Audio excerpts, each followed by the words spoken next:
What is up, everybody? Welcome to the Ham Radio Crash Course. Welcome to Saturday. How's everybody doing out there? I hope very well. Got a big shout out. Carlos KD9OLN, Life at Terminal Velocity, and I just made a parachute mobile contact. Jumping out of an airplane, we just made contact on 14.336. Absolutely killer. Well, today we're going to be talking about the Baofeng. We're going back in. It's been a while. We're going to do a deep dive. We're going to take you from zero to hero in the Baofeng, so get ready. Enjoy the memes as we kick things off. How do I look? How do I sound? Everybody give me a thumbs up in the chat. By look, I mean obviously the memes.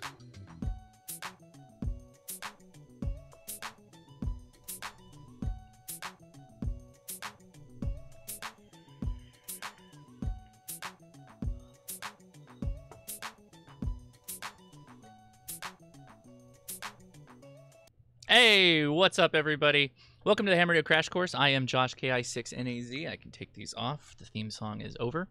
Appreciate y'all coming on. So what we're doing today is we're going back to the Baofeng, and I thought I would try and go from absolute beginner and then work my way up to some more advanced stuff. So we will be covering the use cases, how to use it physically, the manual programming. Yeah, we're going to talk about manual programming. And then we're going to program with Chirp, and then I'm going to show you a couple of fun things you can do with probably equipment you already have at home. So that's what we're going to be focusing on today. To kick things off, I want to remind everybody, the goal of this channel is to pursue inclusivity, not exclusivity within ham radio. And what we're doing is we're starting to take steps to, put things in our brain to learn more fun stuff about ham radio, and then we're applying it. So we're going to try it. And I'm really going to focus on that today as we go through this, because there is a major point. I think people get the Baofeng and, they put it on the shelf as we talked about, and they don't use it. And I want to tell you and explain to you why that's probably not good. And I'm going to show you a way that you can go about mucking with the Baofeng and not have to worry about it, okay? I'll say first and foremost, everything that we're going to cover right now, even though I am going to be using a UV5R, will apply to most Chinese radios, most Baofengs. And hey, yeah, I got my old cycling hat on to remind me of, 2 years ago when we started doing these live streams. I thought it'd be fun to do that. This is a live show, right? So this is a live show. I'm streaming this live. So if you're watching this after the fact, I've added chapter markers at the bottom to help you jump to exactly the spots that we're going to talk about. And I will be covering the agenda in a little bit here so that you know exactly what you're looking for, because it's possible you don't need that beginner stuff and you just need the latter half stuff. So hopefully that helps. I don't have a lot of time. I appreciate I've locked myself to 60 minutes. We may run over, and I do want to try and answer your questions. But if you still have questions at the end of this, there's a link in the description for our Discord, the Ham Radio Crash Course Discord.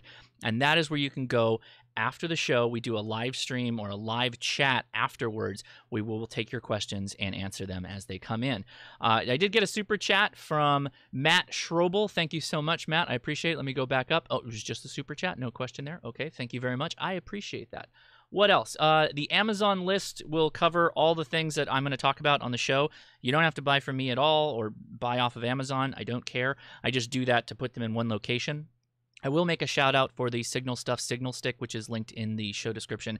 That antenna goes to support hamstudy.org. So if you got your ham radio license from hamstudy.org, you may want to consider picking up one of those antennas, because it's probably one of the best antennas for the Baofeng or any HT you own. Okay. That's my opening little bit that I needed to cover. So let's cover one thing of news, because I do really have a lot we got to get through here. Two things, actually.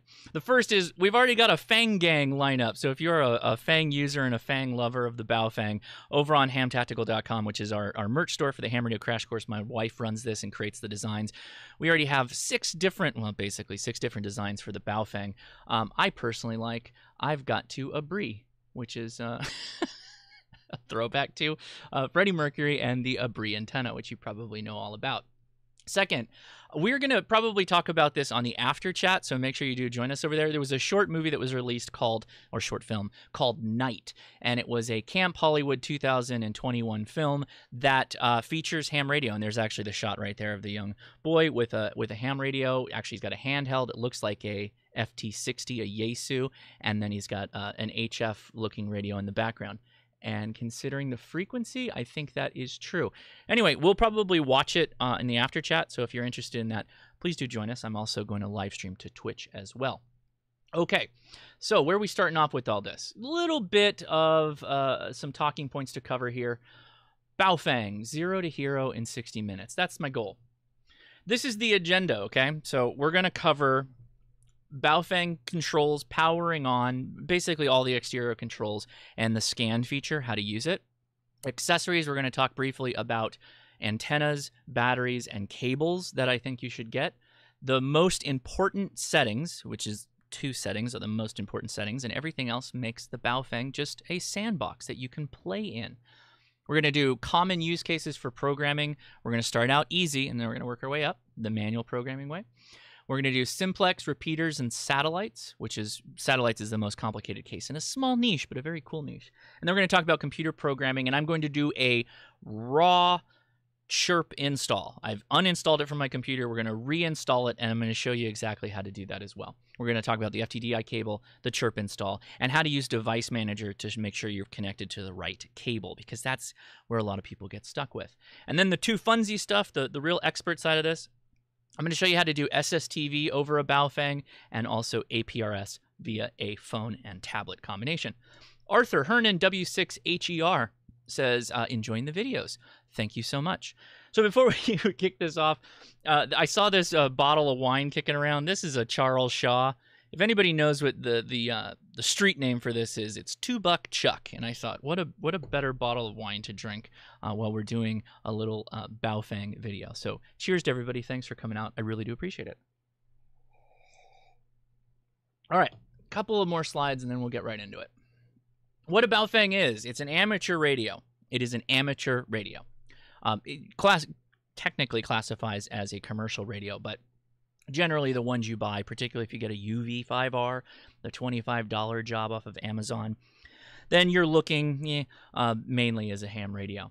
It works 2 meters and 70 centimeters, which means if the frequencies that you're trying to listen to, like first responder frequencies for a scanner or something like that, don't start with something with like a 1 and a 3 with a high number, or like a 138 or a 144 or a 145, 146, or 440 or up 446 and up from there. It's likely that you're not going to hear them. So let me just get that out of the way. I'm thinking in my head of all the questions I've gotten on Baofengs, and that's one of them. Why doesn't this work on 800 megahertz, 900 megahertz, etc.? Because it's a 2 meter and 70 centimeter only radio. That's what it does. So there's the one. It's a line of sight radio, meaning you basically have to be able to see the thing you want to talk to. Obviously, foliage and height from ground and height to the person you want to talk to is going to change how effective it is, but you basically will get 1 to 10 miles out of it when talking radio to radio. And again, all those things apply. Buildings, foliage, all that stuff. Keep that in mind. If you're having a hard time making a contact with somebody, try switching from 70 centimeters to 2 meters and vice versa. What's another thing that it is? It's cheap. The one we're talking about, the UV5R, just the standard and basically the one I recommend. There's another video I did on things to do or things to know before buying a Baofeng. UV5R is where it's at. It's $25. You don't really need to spend $65 to get some kind of souped up Baofeng, unless you need one that truly can take a dunk in water and stay there for a while. That would be the only exception I have to it. And it's effective, with the caveat, for its price. It is a cheap radio. It behaves like a cheap radio. And just keep that in mind. You're buying something that's relatively inexpensive. What a Baofeng is not: a reliable radio to reach people 50 or more miles away without a repeater or some kind of a lot of help, like a really nice tower with an antenna on top of it that you can use to get your power out there. Remember, it's a handy talkie, and at best you're going to see 5 watts out of it. In reality, you're probably going to see only like 4 watts out of it. Okay, that's the power output of a Baofeng, is they generally are about 4 watts for most of the different types. When I'm saying Baofeng, I'm going to repeat myself here. Baofeng is a singular term to imply most Chinese inexpensive radios. When you start to crest the $100 mark, particularly the $150 mark, then the Chinese radio's quality goes up considerably, like a lot of the Wouxun radios that are all above the $150 range for the good ones. Those are good Chinese radios. They put out more power. You get the idea. Ham Radio Pen Pals sent a super chat. Thank you so much. For the Fang Gang, W2RIF. Paul G. How's it going, Paul? Thank you so much. It is not a high-quality radio. You're paying $25. I hope everybody can understand that. There are some people out there that talk about how the Baofeng is the best radio. I think what they're really saying is it's the best radio for $25 or under $40 or along those lines. So do keep that in mind when you hear someone point you to the direction of a Baofeng. It's largely because they are unsure if you're going to fully dive into ham radio. And there's nothing worse than telling somebody, oh yeah, go buy this $200, $300, $400 radio in some cases, and then you not really like it. And then what do? Well, you know, we've lost you to the hobby. So sometimes it's a lot better in the long run that you just go ahead and buy the $25 radio, and then you can just upgrade later and gift that $25 radio off to somebody that you bring into the hobby, right? Pay it forward with Baofengs. It's kind of the line. Japanese radios in general are better. The Japanese radio handhelds are going to perform better, so just so you know, getting started. Even a cheap one. Cheap Japanese radios start at $65 for the Yaesu FT4X, but that has a lot in common with the Baofeng. You can see my review on that where I talk about it, but just keep that in mind.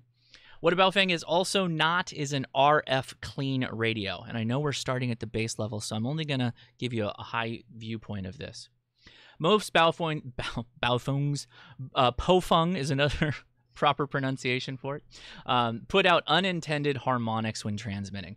And what that means specifically is if you're transmitting just this little FM portion, right, you're modulating at FM, right, this little space, and you're transmitting at 146.520, which is the United States or the America's simplex calling frequency, North America, then you could be putting out noise and tones, interference on a much wider space, and they look like little spurs, and they're called harmonics. Cheap radios generally lack electric filtering or harmonic filtering to prevent them from doing that, so that's where a lot of people get upset about Baofengs, is from that point. But just keep that in mind. Okay, so let's slide over here. We're going to look at the Baofeng and get things started, and then we'll come back to the slides in a little bit here. So let's take a look at the controls for the Baofeng, as it were. All right, here is my UV5R. It has the extended battery on it, which you can probably see. All right, how's my focus? It looks good. Okay, on the top is going to be your volume control and your power on knob, so I'm just going to power that on right now, which you can just do one-handed. You get a human voice that probably comes back to you and says hi. There is a call button on the side. This is almost entirely not used. If you hold this down, it will emit a tone, actually transmit that like an emergency alarm. It serves no good purpose. I don't recommend it. PTT button is on the side. That is push to talk. So this is literally like a walkie-talkie device, right? As a kid, you starting out, when you started out as a level 1 child, you might have had a walkie-talkie. But if you push this, it'll transmit. So I can say like KI6NAZ radio test. And so I've just transmitted. And that little light told me when it turned red that I was transmitting. On the right-hand side, there is a button that says Mani. Can you see that? Mani. And it's the monitor function. If I hold it down, it turns off the squelch.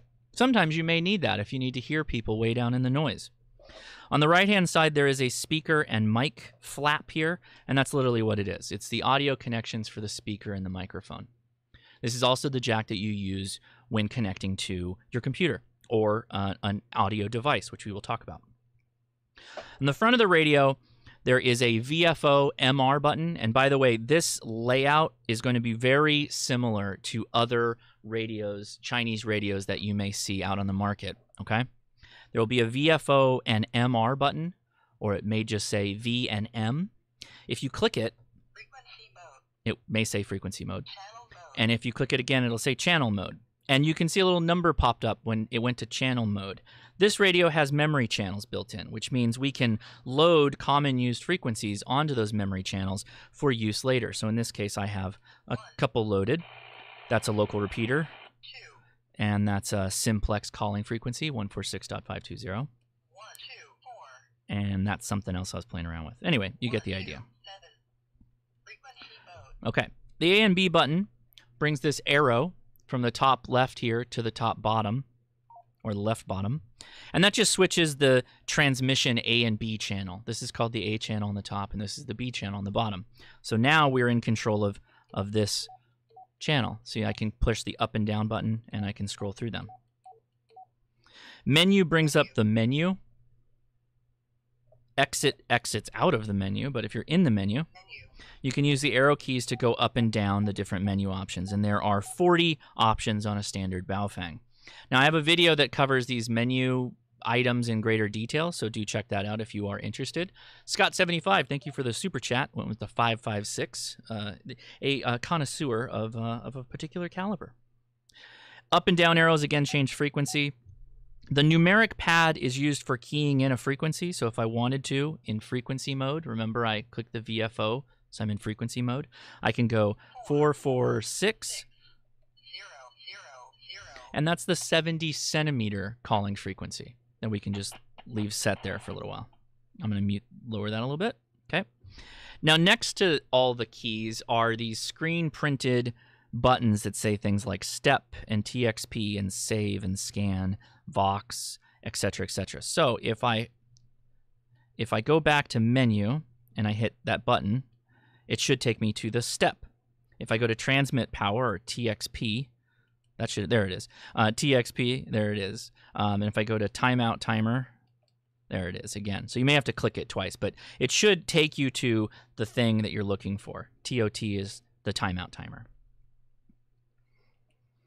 Let's go really fast since we're on. Let's go back up to the A channel, 146.520, and let's say I want to just listen for frequencies that are out on that frequency or in this 2-meter band. I'll hit the scan button, which is right there. Oh, I might as well show you what that sounds like. So if I hold it down, see if you can hear it. Scanning begin. And it'll start scanning. So it's literally going up the frequency space, and it will stop wherever it hears an appreciable signal that breaks the squelch. That's what it's looking for. We're likely not going to hear anything because I'm literally connected to the stock antenna right now. So it's probably not going to pull much in. But we can change that over at the end of the video if we have time, and we can talk about that. Scanning is going to be, at least one I feel, is one of the most powerful things you can do, particularly if you're new to an area or this is your only radio and you really just use this to kind of poke around. Leaving this on scan in frequency mode is often the best ways to find new repeaters or people that are talking on a particular frequency that you didn't know about. It's incredibly handy. What you can do with scan is you can go back into memory mode. Channel mode. Or channel mode, but that's what MR stands for, memory. And you hit scan again. Scanning begin. And then what scan will do is it will scan through the memories that you have loaded. So let me scroll in so you can see the numbers there. Yeah, you can see them. See how there's only a couple of memory channels. There's a 1, and we'll wait until it does again, 2, and then like 124 or something like that. So it'll just keep scanning through them. So if you have a lot of repeaters loaded, you use the scanning function to do that. That's the best way to go about it. When you're receiving something, you'll get a green light that turns on, gives you a warning that you're receiving or a notification, or the backlight will turn on, but that's also controllable inside the memory. Okay, here is the most important thing you can know about the Baofeng. Ready? This is the most important thing, and this is going to free everyone. It's going to free you from any kind of worries that you have about this radio. Go into menu. Well, you got to get off this frequency first. There we go. Menu.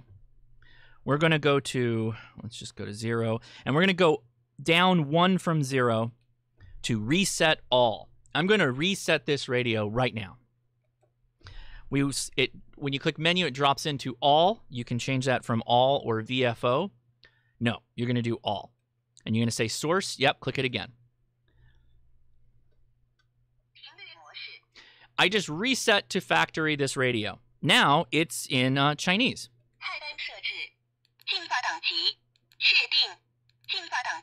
Okay, so you're probably like, I don't want that in Chinese. So here's the second most important setting that you have. Oh, that's not what I want.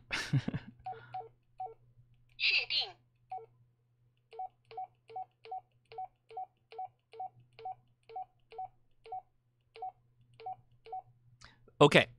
Menu 14. There we go. Right in there. Menu 14 is your voice change. 语言选择 You can change it to English, or you can turn it off completely, which some people do because then it just doesn't matter. And once you know the system, then you don't really need to hear the voice anyway. And depending on where you're at, you may not want to have all these beeps and boops going on. Chris C., thank you for the super chat with the Fangang, hashtag Fangang. Thanks, I appreciate that. So that's the most important setting, is just feel free to bash this thing around and go into the menus and figure out what they're all about. This does come with a manual. It's pretty poor. I will show you a website here in a little bit that will give you more information. I recommend you do go ahead and download a good copy of the manual and get to know some of the settings. You don't really need to know much about all of them, but it's handy regardless. So here's the first thing we're going to do. We're going to do a simplex programming, but before that, I want to explain what simplex is. So let's back to the slides for a second. All right, so simplex is that little man, a blue man, is on top of a mountain. And he has a radio. Maybe it's a Baofeng, maybe it's another radio. Doesn't matter. And you've got a Baofeng, and you're down there, the little green guy in the lower hand corner. I have two frequencies listed there. They both should be loaded in your radio, 146.520 and 446.000 megahertz. You should program these on your 0 and 1 channel or 1 and 2 channel of your Baofengs. This is walkie-talkie communication. So for everybody who asks, how do I get these radios to talk to each other? You set them to the same frequency. That's it. You just set them to the same frequency and you program it in. And then you say, you get all your friends together and you have a Baofeng programming party and you program your Baofengs. So you set them all to the same frequencies, make all your memory channels the same, and then you just tell everybody if there's ever an issue where we need to talk, hop onto memory channel 2 and we can start talking there. Jeff, for the super chat, thank you so much. He says, thanks, great info. Appreciate it, Jeff, and thank you for the super chat. So that's what simplex looks like. Simplex is literally talking on the same frequency. So for programming it on the Baofeng is pretty straightforward, and I'll show you that right now. All right, so we're going to program 2-meter simplex right into this. We are not in memory mode. channel mode If we were, it would yell at you, and then it'd have the little numbers on the side, so we'll get out of that. frequency mode So we're going to set 146.520 0 on the A channel. So we have the AB on the A channel because the arrow is pointing up. Then we're going to go into menu, menu and we're going to go up to, I think it's 23. Memory channel, 27. memory channel So I'm going to type in 3 zeros. You don't really have to do this, but transmitting memory okay. So we're going to exit out of that. So now, channel mode you see, oh, wait, 136.025 is still listed there. That's not right. So let's go back. frequency mode We're going to go 146.520. 0 And we're going to go back into menu. menu And we're going to hit menu again. memory channel transmitting memory And we should have it loaded now. channel mode Oh, no, this is that 0 channel problem. Okay, so part of the problem with this is, and let me go back a step so I can show you. The zeros don't line up with any particular channel, so you can't type something in. Go back. 12 confirm There we go. So let's go into that menu. memory channel If you type zeros, see, it doesn't really do anything, right? But if you go 001, oh, okay. So let's just zero that out. transmitting memory And it should have worked that time. channel No, it didn't. I hate that. That's one kind of bug about the radio. So what you can do with this, and I generally sort this out with programming with the software, is you just go back into the memory, frequency mode 146.520, go to menu channel, memory and you channel type in 0001 basically is where you want it to go, receiving memory and then you save it there. So now channel mode you've got 146.520 on channel 1. And if I transmit Kilo India 6 November Alpha Zulu test, you saw that we transmitted on the same frequency. Just like that. So that's your walkie-talkie frequency. If you wanted to make your own custom frequency that you want to use, that's fine. You can do that too. And that'll get that to go. So that's simplex. Simplex is just walkie-talkie comms. Something that you may use when you're in the field. You get the idea. I hope you get the idea. Let's go back to the slides really quick, and we'll talk about. So that was the noob, the zero phase. Is just go ahead and manually program in a simplex frequency. What if you have something more complicated? What if it's a repeater? Well, what's a repeater? A repeater is a radio that is simultaneously receiving your transmission from your radio. Again, you is that little green person. And transmitting at the same time, or basically the same time, exactly what you're transmitting out on a slightly different frequency. That frequency difference is called the offset, and it's usually represented by a negative or a positive identifier. In this case, this repeater receives on 146.970, and it transmits at negative 0.6 megahertz. But it also requires something that's new that you may not know about. It's called a subaudible tone. In this case, it is the 136.5 hertz subaudible tone. So to program that manually, we're going to have to go a couple of steps further. And thank you all for my artistry. I really appreciate it. What can I say? What can I say? As long as it conveys the message, that's all I care about. The carries, thank you for the 357. Oh, it's my favorite caliber. Thanks, making KC6CLC laugh. She's rehabbing knee. Oh, knee replacement. Oh, man, don't laugh too hard. Hurt that knee. Appreciate it, the carries. Thank you so much. Okay, so for a repeater, that means we're going to have a transmit and receive frequency, right? We're going to have both. We accommodate that by setting the receive frequency on the frequency display and then setting the other stuff, and I'll show you what that looks like. So let's go over to it now. All right, so we're still in memory mode. We need to get out of this, so we're going to go over here again. Frequency mode. We're back in frequency mode. So what was that repeater? I missed it. Oh, it's 146 970. 970. Okay, that's the receiving frequency. Right, I've already mentioned that. Well, we got to get a little bit more going there, because if I just transmit it on that frequency, it's not going to do anything. That's the frequency that everybody is listening on when they're tuned up on that frequency. So we're going to go into menu. We can't save yet because we don't have what we need in. We need to have an offset. So in the offset case, what was the offset? It was 0.6 megahertz. So we'll go into that. We're going to go 0, 0, 0, 6, 0, 0. So that's just 6.6 megahertz is what we're displaying there. Well, how do we get the positive or negative? Pretty easy. Go to, no, get out of there. Go to SFTD, and we want it to go negative. You can go positive if you needed to, but in this case, it's negative. And then we hit menu to confirm. Okay, now we're going to go to subaudible tone, that 136.5 hertz subaudible tone. Where's that at? Well, it's down from 25. Menu.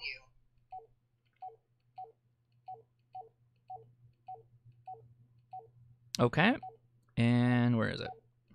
There it is. We're going to transmit a CTCS tone, CTCS. and it is 136, so we got to go up. And these are specified hertz. Like, these are tones that are standardized to a point.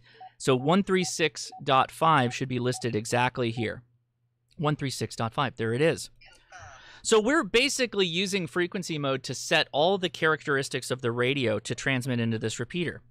If we go back, there we go. We now have 146.970 mentioned with a negative offset. And if I key this radio, we see it steps down, dot 3, and there's a CT, Kilo India 6, November Alpha Zulu radio test. We see a CT in the left-hand corner to denote that it's putting out a CTCS, and the negative denotes that it's going to step down. The amount of step down in megahertz is going to be depicted based off of that frequency we set. And you can see it when you transmit. It literally steps down, 0.3 from 0.9. There you go. We like it. It's working. Okay, great. Let's lock it into memory. Well, where do we put it? So let's go back to 27, and you can type it in the keypad. Memory channel. Memory channel. For just the heck of it, let's put it into our memory slot 2. There you go, slot 2. You could have just typed 2, but I'm being dramatic. Receiving memory. And that should have been it. So let's back out. Let's go back to memory mode. Channel mode. We now have 146.970 listed. on slot 2, and we should be able to see it step down 3 with a CT showing. And there it is. Let's see if we can get a little closer there so you can see that CT showing. And by Jove, we've got it. So there you go. So that's repeater programming relatively straightforwardly, and simplex programming by hand. Okay, nice. Well, let's take a break from that action, because now you've got repeaters and you've got your simplex set up, so now you can start talking to people. Well, that's where I want to talk about some accessories, and then we'll go into some of the more advanced stuff, and I'll show you computer programming. A lot of questions I get is what antennas that I should get for the Baofeng. So again, this is noob or zero to hero. So I'm only going to cover the exact stuff that I recommend and that I think are important, and nothing else. So Bluetooth dongle, no, we don't need that. Get that out of here. Antenna-wise, you basically have 3 choices that I recommend, and they're going to be of varying sizes depending on what you need. The Signal Stuff Signal Stick is all relatively the same size. The HRCC style is the orange one, or the glow-in-the-dark. Unofficial. It's not like I'm branded with them or anything. I like the glow-in-the-dark one personally. I go with the BNC type. They do sell BNC adapters, and they look like this. This BNC adapter replaces the antenna connection, just like that. And there you go. So you can snap on a BNC antenna. But, you know, whatever. In this case, we're just going to use the stock antenna because we got some fun stuff we've got to do in a little bit with another radio.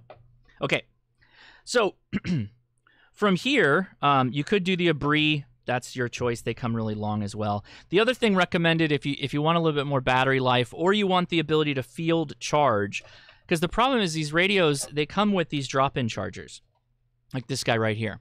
That's the drop-in charger. There's no space to charge these on the body of the radio. You can only slap it into a drop-in charger, unless you go with the extended batteries. They have a DC port on the side, and they make USB cables and AC adapters that will plug into these and charge them, and you could use something like a USB power bank to do it. Watch the green change. So now we're charging. Okay, so you could charge in the field that way. You could make up your own little cabling solution, or you could have a solar panel that has a USB output, and you're good to go. Using the external battery, unless you're modifying something to do a specific charge task, is the only thing that I know of that will do that as cleanly. So do keep that in mind as you're thinking about kitting out a Baofeng if you decide to do that, because it's still relatively cheap. There are plenty of speaker hand mics that are available on the market, but I'm not the biggest fan. The next thing, though, and this is, I argue, the most important thing, is the programming cable. There's like one programming cable I recommend now. It's this MeerKit one, because it's like a 6-in-1. It has all these little leads that snap off from the end to do multiple radios, so you can actually program Yaesus and Wushuns and Kenwoods and obviously Baofeng and Baofeng derivatives with this kit. It's linked in the description in the Amazon store, so check that out if you're interested. Otherwise, just use what you want. But the key point here is this logo right there. Can you see that? Where is that logo? Come on, buddy. Enhance. There it is. That's the logo for FTDI. You sure as whatever can use the programming cables that come with Baofengs. I never recommend people buy those cables. I recommend you buy the FTDI cable. And the reason for that is they work with anything. They work with whatever computer you have. There are some exceptions, and that we'll talk about briefly, but they pretty much work with everything. So that's the way I go, is FTDI, it's plug and play, and you're good to go. All right, so that was the programming step. So once you have that, you now have the ability to transmit on simplex or a repeater, and you'd basically take your phone or computer or whatever and pull up something like Repeater Book and search for different repeaters in your area, which we've talked about on other videos. So let's talk about that programming while we're at it here. Let me go back to me. All right. So hopefully you're following along as we're doing this. Let's make sure I'm not missing anything. Yeah, we're good. Okay. Let me get that website back up. Hold on. I lost it.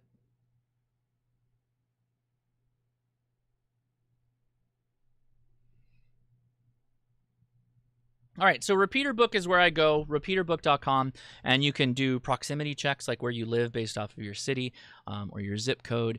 This will become more useful as we start playing with Chirp here right now, basically, but just wanted to let you know. So talking about Chirp, Chirp is the software that we use to program a lot of different radios, including some Japanese radios. We use Chirp to do it. It's free software, and this is the website. It's linked in the description. It's chirp.danplanet.com.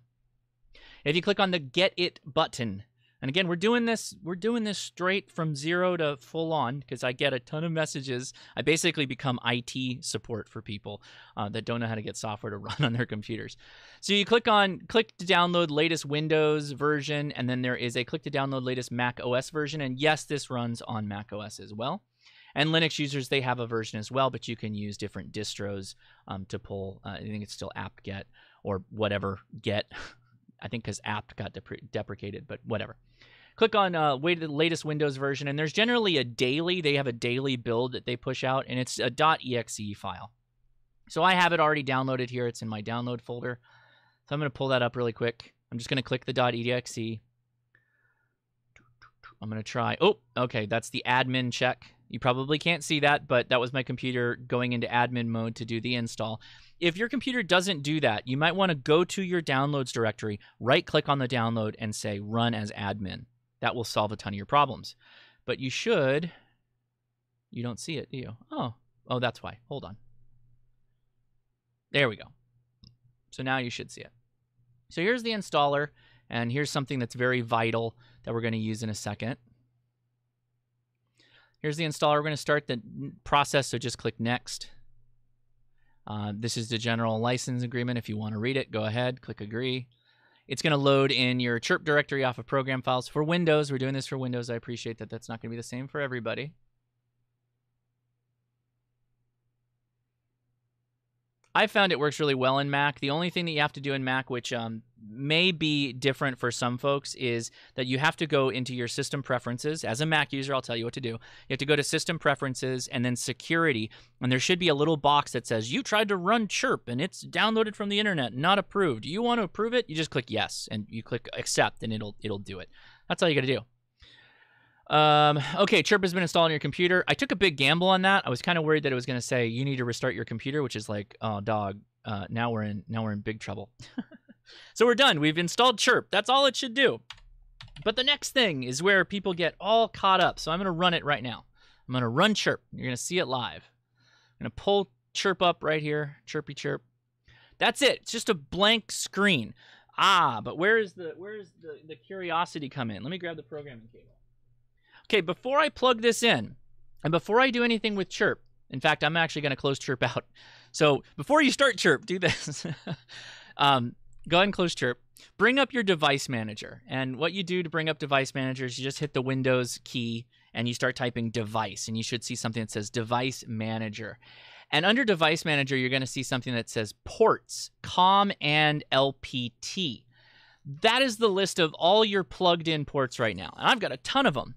But what you'll find is when you take your cable, you should see a new port pop up because this is actually a device. The device is this guy right on the end. So I'm going to plug it into my computer right now, and we should see a new port appear. So make sure you're watching right there. You know it's USB when you plug it in 3 times. Always takes 3 times. Okay, it refreshed and it says, oh, we've got the same number of ports, but now there's a new guest here on the bottom, this port 13, USB serial port. You should see a new port plug in when you plug in your FTDI chip. That is how it works. So now I'm going to grab my radio here. My radio is turned on, which you might not be able to see that because of the green screen. Yeah, you can't see it. Trust me, it's on. Plug it in. Here's the second thing people get screwed up on. So we know now port 13 is what we're going to use for COM port. The next thing is these are not standardized. The width here and the widths on the cable can vary. So when you go into this radio for the first time, you may have to push in really hard and really go in there and check that you get a really good seated purchase. And it should be very close. I'll get it on camera when I'm done with the programming. All right. So now we can start Chirp. All right, Chirp is up. Can I do something cool here? No, I cannot. That's not a long enough cable. Never mind. All right. Let's go to radio. Download from radio. We know it's not COM4. You can't trick us. It's COM13. And it is a Baofeng. And again, all these different companies, Midland, Retevis, Rugged Radios is on there. TID Radio, TYT, you get the idea. A ton of radios on there. Anytone. So let's go to Baofeng, and we have a simple Baofeng UV5R, and we hit OK, and it's flashing. That's it. We're downloading from radio. Guess what? Half of the problem is over. Now, I know I've covered Baofeng programming videos with Chirp the fast way, and I still recommend doing it that way. I'm not going to try and recreate that or break my record or anything like that. But you can see there are two channels that we loaded and that one that got screwed up on the 0 channel. If you want to correct that, and I apologize for this not being very zoomed in. You may not be able to see it as very well, but I'm just going to go in and go 146.520 and hit enter. We want tone none, no duplex, we're in FM mode, and I want high power. The next one, I'm going to make 446. Oop, no, I'm not. That also happens with the programming software. Go in there and double-click. Double-click the field. 446.000. And I want the name to be 70 CM. I want no offset, no tone, and transmit on high. And then I want the next one we're going to set with different repeaters. So we set the 2 to the simplex frequencies. If you'd like to add your buddies, simplex frequencies that you guys use, that would be the time to do it. At this point is how I do it, is I usually put my simplex frequencies at first and go down. KIMAZ, Nathan asks, explain why download first template format. So the reason why I download from radio first is it opens up the radio settings, and that's the settings and the programming for the radio. So you download off of that, build upon that, and then when you upload it back to that radio, it's going to accept it because it came from that radio. At least that's always been I meant upload. Nathan, I expect an email apology on this one. I'm just kidding. So he said, explain why download first template format. I mean, upload from radio. Just keep watching, Nathan. We'll get to it. So load your simplex frequencies is what I recommend. And then at that point, you could load some of the templates that are preloaded. We'll talk about that at the end. But let's go back to talking about repeater book. So if you go to radio and you go import from data source, you don't want to query from data source. You want to import from data source. At least that's how I use it. You may do your own thing. Go to repeater book and do proximity query.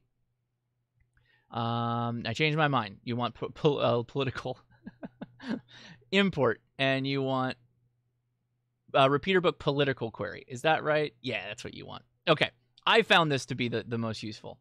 So I'm going to go California. Sure, Los Angeles County, 2 meters. Hold on to all your butts. There we go. So how many do we have in Los Angeles County, California? How many repeaters? 81 repeaters. There are some blanks that we'd have to sort out, but let's say sure. Let's go all, and we're gonna go auto. Auto number is very important because it's gonna try and reserve this 5 space. It's just gonna leave blank space. So make sure you hit auto. And it now will number from 0, 1, 2, 3. It'll skip 5, go to 4, 5, 6, and it'll keep going all the way down. So let's just take them all, and we'll sort it out on the back end. However, we don't want to start on 0. We want to start on 2, because that's where the next open frequency is. So you hit +1, +1. So it's 2, channel 2, and we hit OK. So now, boom, there you go. All the 2-meter repeaters are there. So now you're good to go. And it goes exactly to 79 channels now. Pretty straightforward. Jiffer sends a super chat. Not all PCs will recognize the USB cable. You may need COM drivers from the device. M1 Max won't support this app. Dongles won't work because signals. Okay, so Jiffer, you got a good point, but the M1 is an ARM-based processing, and so yes, Chirp needs to be updated. However, for all you Windows users, I don't want to miss this because I do have this up for a reason. If you go to the website Miclore, And this is linked in the description. So we're talking drivers again. I've gone back a step. We're going to talk USB drivers because I skipped over this too quickly. This website is really, really handy for all kinds of different manuals that you can download. You can go to reviews. You can pull up different models, reviews, and supporting information for whatever. But if you scroll down, you will see programming software. Where is it? Download, antennas, drivers and software. So if you go to drivers and USB cables when you're here, this is going to talk about FTDI chips, WC chipsets, SIL-Lab, Prolific, which is what a lot of those Baofeng dongles are. But if you go up, so you bought yourself the MirKit the MirKit cable, or you have an FTDI cable, and you go to correct driver under FTDI chipset, that will take you to the FTDI website, which is this guy right here. And from here, you can download the virtual COM port drivers for Windows 7 and Windows 10.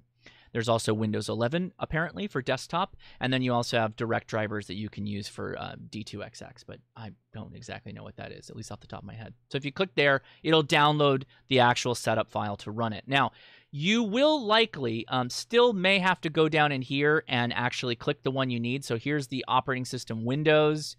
And I have a 64-bit processor in my computer. So I'm going to download the version 2.12.36.4. That is what you would use if you plug in the cable and you don't see any activity. That's where you want to be. That's where you go, is you just go to this link. And the link is in the description for that too. So make sure you check that out if you need to. Okay, so there was a little bit of a sidetrack, but that was a good one. Thank you for mentioning it. So back to my chirp here, my chirp programming. I've got empty slots from 79 down, so I'm going to go to radio, import from data source again, go to repeater book, political query. We're going to keep it in Los Angeles, but I'm going to now go to 70 centimeters and click OK. So now, how many do we have here? Oh my gosh, we've got upwards of 190 listed. So we want all, but we're going to auto number. What does that change us? It only gets us 160. So that's not going to work, right? We've got, oh boy, that's a ton of extra repeaters. So let's change this around a little bit. We're going to go back to repeater book, import from data source. And by the way, if that works for you because you only have like 30 repeaters in your area, fine. California, though, we're filthy with VHF, UHF, ham radio. There's so many repeaters. There's so many packet stations. Like that's still a thing down here. We're going to go back to repeater book. This time we're going to go to proximity query. So I'm in Cerritos. I want 40 miles from my house and 70 centimeters. Let's see if we get a different result. Ah, yes. How many do we have now? 65. Actually, 52 when you do the auto button. Well, that's more usable, so I can just probably throw that on the top of... let's go here. Let's throw that on 79.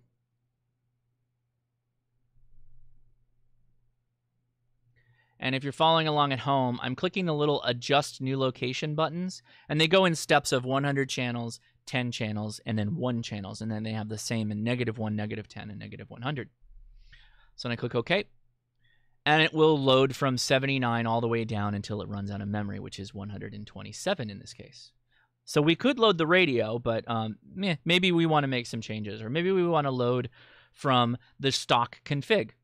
So import from stock config, there will be a bunch of different frequencies that you can download for things like NOAA weather alerts. There are FRS, GMRS. I'm not saying to do that because that's technically illegal. There are MERS frequencies, marine VHF, railroad channels. That's all there that you can technically import from and import it directly onto the space where it would go to your radio. But let's say you're happy with this programming. Here you go, radio. We're going to upload to radio. And everything should remain now Baofeng UV5R because that's where the programming came from. We downloaded from radio first. I'm verifying that my radio is still on. It is, and I'm going to hit OK. Oh my gosh, I got 10 minutes to do the fun stuff. I'm going to have to jump ahead here.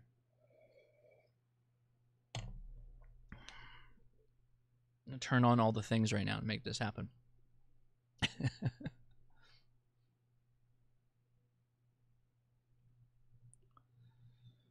Okay, so now let's take it back to the 1, 2, 3, 4, 5.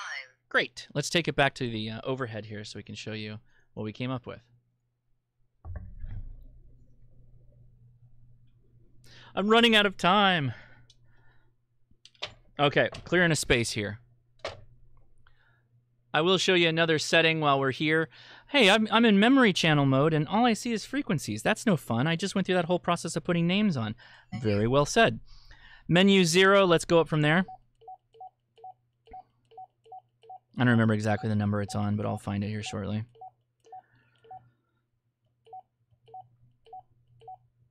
There we go. Let's make the B channel instead of frequency. Let's go to name. Yeah, how about that? Hey, K9KAO, who put that there? Wow, that was happenstance that worked out that way. That's hilarious. Oh my gosh. K9KAO! Shout out to Henry. What's up, Henry? That's funny. That's really funny. The last channel on the Baofeng. That's where K9KAO lives. Okay, let's do SSTV really quick. Can you scan for repeater tone? James, some Baofengs do. This one I don't believe does. All right. So I've got a SSTV app here.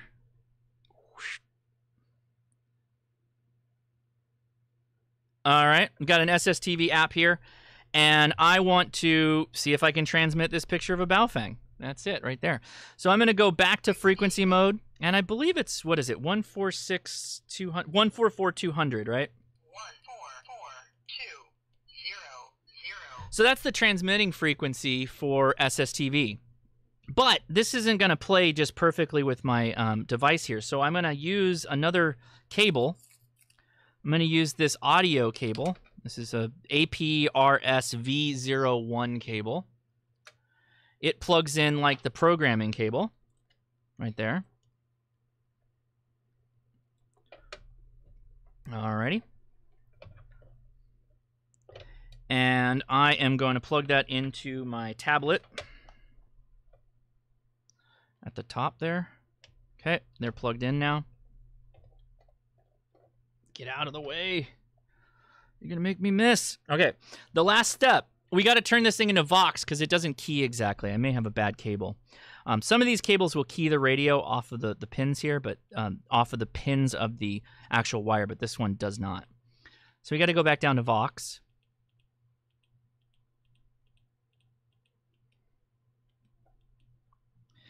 And I'm going to lower Vox to 1 or 2 for the sake of this.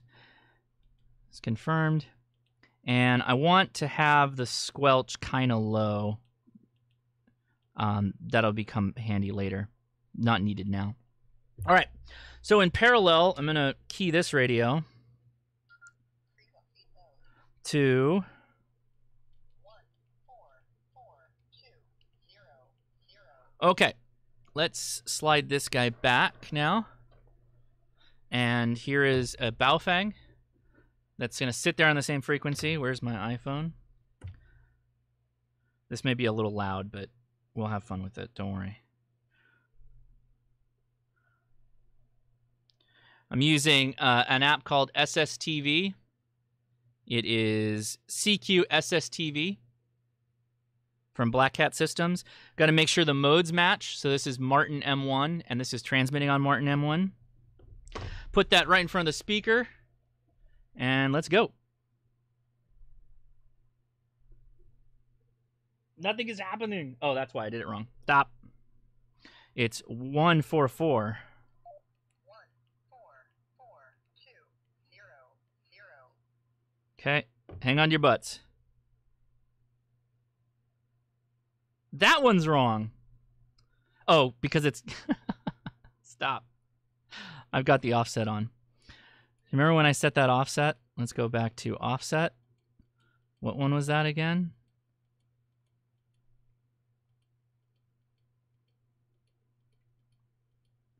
There it is. Turn that off. Okay.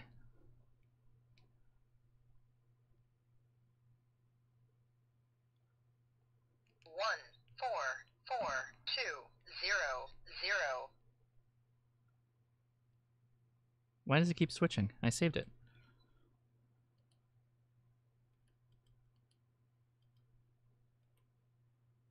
Oh, there we go. All right, roundabout. Got it. Gotta like doing it live. Here we go.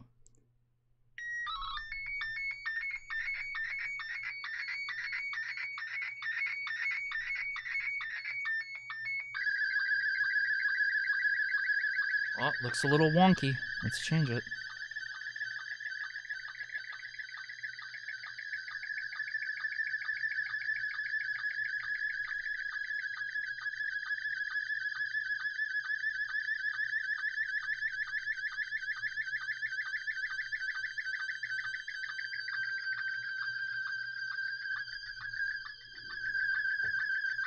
Woo!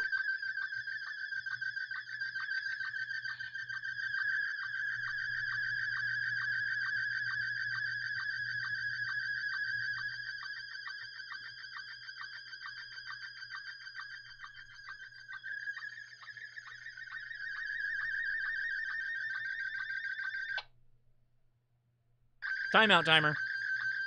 Should have turned that off too.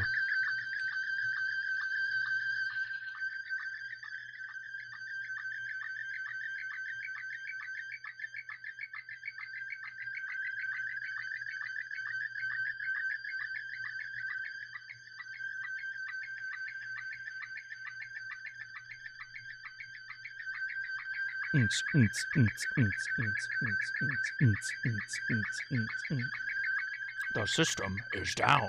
The system is down.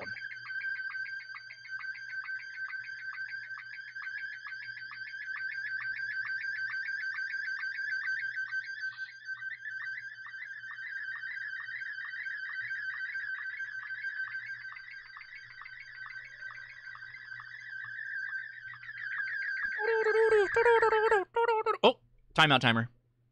Oh, is that it? No, that's it. Okay, cool. So there we go. That was SSTV. What am I at? 5 minutes. 5 minutes, folks. 5 minutes. Okay, the next one. All right, we completed SSTV. That is how you SSTV. By the way, you don't need the receive side, but I needed the receive side for the demonstration. So now these are done. So let's get them out of there. All right. Okay, 1 minute. Okay, the next one we want to do is APRS. So let's close this. Get them out of there. Get them out of there. Let's go to our applications for APRS. Although I showed you how to do this with a tablet, I didn't show you on a Baofeng. I showed you with the MobiLink device. So let's go back into APRS Droid.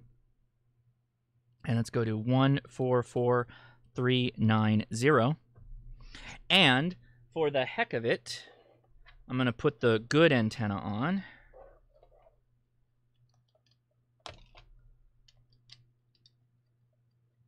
How much time I got? 56 minutes. 56 minutes, folks. Let's see if we can copy some APRS and maybe even transmit a beacon. That's the wrong one. Oh no, where's my... Oh my goodness. Are we getting a bunch of messages right now? I think we might be, or something. Yeah, from AI7EQ. So we got it. You made it. I don't know if this is going to get back to you, but we're certainly going to try. And we're transmitting. Let's see. You got to send me back a message if you got this. Dwight T said, sent a super chat. Have a great, safe weekend, y'all, and Merry Christmas. In case nobody has sold you that yet. No, it's October, bro. Let me go back a step here. Did I miss a super chat? I think I might have. Yeah, from Jiffer. Not all PCs. No, I got that. Okay, so I think I'm all caught up then. Very good. Let me go back here. Another one, love the show. So people are sending me messages. We are getting them. I've got a couple of stations listed. So now, okay, we've got a bus and looks like a weather station over by Apple Valley. So we are receiving APRS. I will say this is definitely not the best implementation. I would much rather you get a better radio. Let me come back to me for a second here. Go back and watch that tablet video I did. I was using an old Kenwood THF6 that you can find fairly inexpensively, and that is a much better radio than a Baofeng in a lot of cases. You're going to pay more. You're going to pay more for it, but it's going to be a lot better. So I passed my 60-minute mark, but hopefully that was all helpful. I hope it really was. Why don't we do this? If anybody... Sean got it. I did get the APRS message. Yes. Okay. How about we do this? Everybody at Ham Radio Crash Course in the chat if you have a question that I didn't answer, and I'll try to do it live. Otherwise, we'll do that for about 5 minutes, and then we're going to end, and we're going to go to the Discord after chat. Please follow us over to the Discord after chat. You can talk to me directly. Actually, you can talk to a bunch of people directly, and we'll be happy to answer your questions. Discord is where it's at for lots of people available at any time to answer your questions, not just me. And, you know, I can edit out the little parts I screwed up in the middle there, but yeah, I think we got it. Oh, okay. Joseph Gauss wants to see my... Okay, hold on. I can show you that. That's not it. That's it. He was asking to see the... show me your VHF, UHF squelch numbers in the chirp menu. Where is squelch? Right there. Carrier squelch level is 5. So I'm assuming you want to go beyond that. I don't know that there is an extra squelch menu setting. No. Oh, there you go. Those are all over the road there. So there you go. Take a screenshot of that if you can't. 0, 20, 21, 22, 23, 24, 25, 26, 27, 28, 0, 16, 17, 18, 19, 20, 21, 22, 23, 24. There you go. All right. Next question. Have you seen the Abri HT radios yet? Yes, I have. I have seen them. Maybe I'll check them out. I haven't decided. To be honest with you, I got to tell you, I'll give you the real. And this just, I already mentioned this on my Baofeng, you know, watch this before you buy a Baofeng type video, or my thoughts on Baofengs. The UV5R is still $25 and really pretty close to just as good as some of its more expensive brothers and sisters that are in this space. Just because Abri makes a radio that functions almost identical to a Baofeng doesn't mean that it's better. It's just possibly like a rebranded Baofeng. So, Mr. Goodrek, how do you set up a transmit PL and receive PL in Chirp? I'd be happy to show you. That's not it. That's it. Okay. Let me get this chat out of the way. All right, so back in Chirp, we still have all those repeaters that we set up. Well, this makes it pretty easy. So this first repeater, WA6 PPS, you set the mode to tone, and you set the tone to 162.2 if that's the case. On the other side, the tone squelch is going to be for the receive side, or if you have a DCTS or DTCS code you want to use, you would set that in the RX side. I'm assuming you meant tone squelch though, so that would be right adjacent to it. If you click on that, you can match it with the hertz that you want to use. So if it was 162, if it was the same as the transmit, you would set that right next to it. So tone squelch. Ethan Freeman says, see you in the after chat, KO4KVA73. Thank you very much, Ethan. Appreciate it. All right. Sean KI7EQ asks, can you set separate transmit and receive PL tones in the Baofeng? Yeah. So I can set this to 82.5 for tone squelch if I wanted to. And you can do the same thing on Simplex.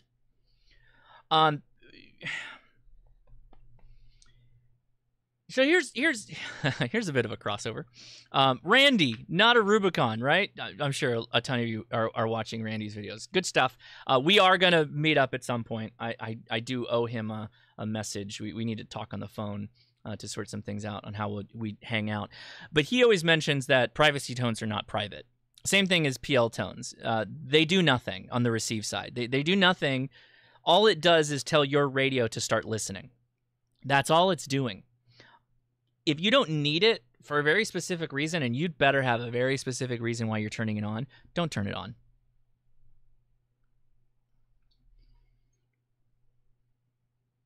Sean Weiland says, huge fan of Not a Rubicon. Yeah, he's a funny guy. He's really funny. He does a really good production style, too. You know, I always mentioned, like, find a niche, find your voice in video. He has a niche and a voice. It's a pretty wide niche, though. GMRS is getting real popular. Good for him.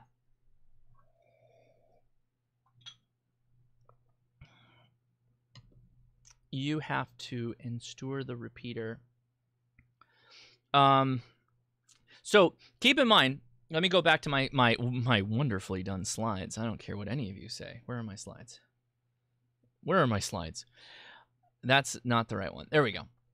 Keep in mind, the PL tone is when you are transmitting into the repeater. The CTCS tone, that sub-audible tone, that is sent from your radio.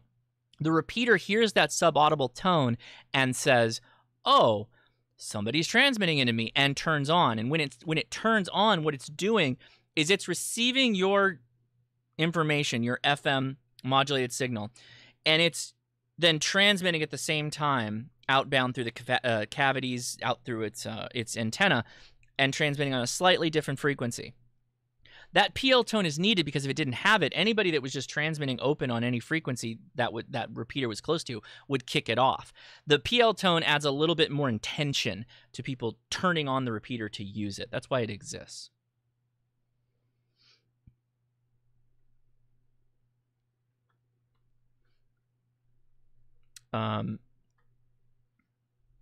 The only reason why I have RX tone on is some local repeaters don't TX the ID with the tone.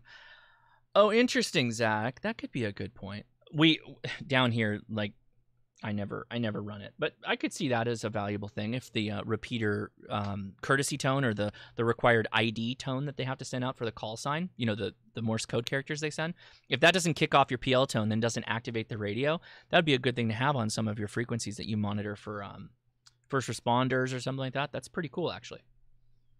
I like that. You know what, Loyal, you made me come around 180 degrees on that one. I turned 360 degrees and moonwalked in the direction of turning a receive PL tone on. I like that. If it's doing it, if the repeater's set up that way. Shane, hey, what's up, Shane? Great to work you on 200 meters last week. Yeah, you were. we were just talking port. You were like down the road from me almost. Oh, that's right. The repeater wouldn't pass the tone. It's just going through the path. Yeah, okay, fair enough. I like it.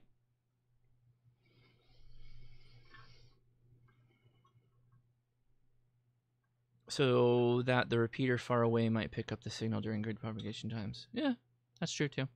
Okay, guys, I think that's enough questions. If you want to follow us to the Discord after chat, that would be great. For everybody that's watching this after the fact, if you're watching this to try and help you out, get started with the Baofeng, and it helped you out, let me know in the comments. I know everybody here, thank you so much for watching live. I really do appreciate it. But sometimes people don't like to watch the live streams because they get going a little too long. Like I said, I will definitely put chapter markers in so you can, you know, hone in on exactly what you're looking for. But yeah, okay. And if you want to know anything about the APRS stuff or the SSTV stuff, this has all been covered in other videos, so I will link those and put the cards appropriately and all that stuff so you can follow along. Very good. Okay. That, I think I'm good. With that said, let me say a big thank you to our patrons. Thank you so much, patrons. You guys help support, obviously, this channel, but also my podcast that I do with my wife. That keeps that a-rolling. The some of the costs that go into that, keeping it going, because that's actually podcasts are a whole world of crazy. It's not like YouTube where, you know, they'll throw an ad on there occasionally, and even though we're ham radio, we still get a little bit of money to help offset some costs of stuff. Podcasts are a whole different world. It's a wild west in some ways of the internet. Podcasts are still like that. But anyway, I appreciate you all. Thank you very much. I really do appreciate the support. I am keeping an eye on the chat, though. Thank you very much. I will say that the Chuckshaw is not a great wine, but 2 tips. Open this bottle at least an hour before you're going to drink it, and decant. Always decant. Hey, Vern6, thank you. Wow, man. Vern, thank you so much for the super chat, buddy. I appreciate it. If you don't know what decanting is, go buy yourself a... oddly enough, go buy yourself a funny-looking vase that has a thin neck that has a wide base. Just dump the wine in that. There you go. That's a decanter. Tell your wife it's an expensive decanter and not a vase you picked up somewhere.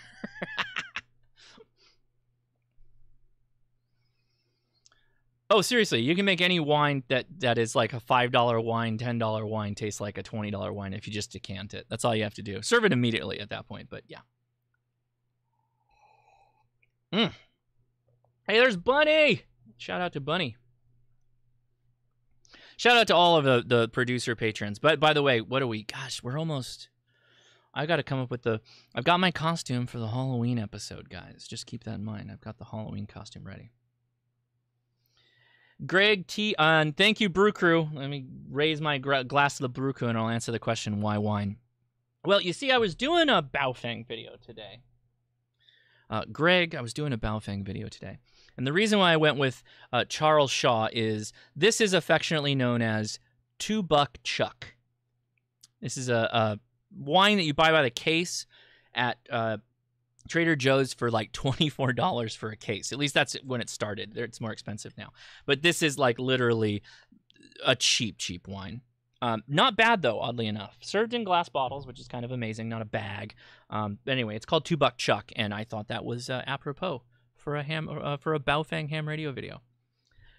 Well, appreciate y'all. I definitely have not dipped into the Baofeng well in quite a long time, other than to make just a couple of informative videos. I haven't done one of these more detailed knowledge-based videos, so I hope this was helpful. So if you enjoyed it, please give me a thumbs up. Consider subscribing, and remember, live stream is on Saturday, 5 p.m. Pacific Standard Time, and we're rolling into a Ham Nation week, so we'll be kicking that off next week at 6 p.m. Pacific Standard Time. I'll be doing a talk on Monday for a ham club, so I'll likely be editing that and reposting it. It'll be on a couple of my radio kits that I put together over the years. We'll be talking about my EMP trash can. You know, I love that. My satchel packet radio satchel, and then my POTA pack, or my backpack that I carry for lightweight comms. Anyway, thanks so much for watching, guys. I'm heading over to the Discord. I'll see you over there. Hope you join me. Take it easy. 73. Cue the song.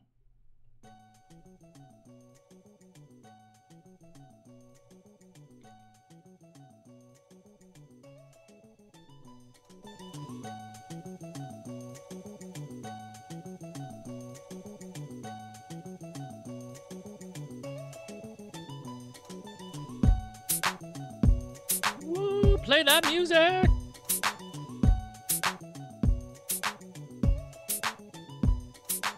Oh my God, Canadian Prepper Podcast. I owe you an email, buddy, or all of you great people. By the way, go listen to the Canadian Prepper Podcast. It's great stuff. I listen to you guys while I'm at work. It's great.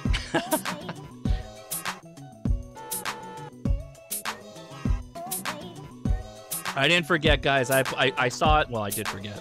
I forget, but then I remembered, and then I forgot again, and I'm writing a note.